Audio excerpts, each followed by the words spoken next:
What happens when a country tries to protect itself from foreign competition? Well, back in 1930, the US government passed a law that was supposed to save American jobs, but instead, it did the opposite. It caused a trade war, deepened the Great Depression, and changed global economics forever. This is the story of the Smoot-Hawley Tariff Act. The economy was already struggling. The stock market crash of 1929 was the trigger, but the Great Depression had already been looming. Banks failed, businesses collapsed, and unemployment was at an all-time high. So what did the US government do? They passed a law to protect American businesses by raising tariffs on imported goods. President Herbert Hoover and many lawmakers believed that one solution was to raise tariffs on foreign goods in hopes of protecting American manufacturers. Senator Reed Smoot and Representative Willis C. Hawley pushed through the Smoot-Hawley Tariff Act in 1930, increasing tariffs on more than 20,000 imported goods. Their goal? To shield American industries from cheaper foreign imports. In simple terms, foreign products became more expensive. On paper, it sounded like a good plan. By raising the cost of foreign goods, American-made products would be more attractive to consumers. It would protect American industries and create more jobs, right? But the reality was much different. The tariff didn't just hurt foreign manufacturers, it triggered a wave of retaliation from other countries. And that's when things really went south. Other nations didn't take this sitting down.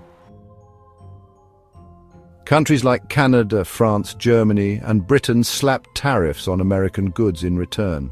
What started as a national issue quickly turned into a global trade war. As a result, American exports plummeted. Farmers were especially hit hard. They had surplus crops, but with countries refusing American goods, the markets dried up. By 1933, US exports had dropped by 60%, and industries across the country suffered from the retaliatory tariffs. The Smoot-Hawley tariff was supposed to protect jobs, but in reality, it made the depression worse. Thousands of businesses shut down and unemployment soared. By 1932, nearly 25% of the US workforce was unemployed, and the global economy wasn't faring much better. Economists argue that the tariff contributed to the prolonging of the depression. It deepened the global recession by halting trade, which many countries relied on for survival. And it's no coincidence that global recovery took much longer because of it. The backlash wasn't just economic, it was political. The tariff became hugely unpopular, especially as more and more Americans realized how badly it was affecting their lives. President Hoover and Congress were blamed for making the Depression even worse. When Franklin D. Roosevelt took office in 1933, he immediately began working to undo the damage. The Smoot-Hawley tariff was gradually repealed, but the scars it left behind remained for years. The Smoot-Hawley tariff had lasting effects on global trade. It inspired the United States to move away from protectionism and toward more cooperative trade policies in the decades that followed.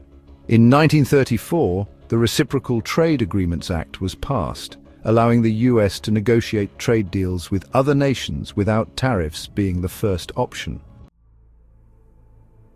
And the lesson here, protectionism might seem like a good idea when times are tough, but when every country does the same thing, it can lead to devastating consequences. Trade wars don't just hurt foreign countries, they hurt everyone, including the people they were meant to protect. What do you think? Are tariffs the answer to today's economic challenges? Let us know in the comments below, and make sure to like, subscribe, and ring the bell for more fascinating historical moments. See you next time.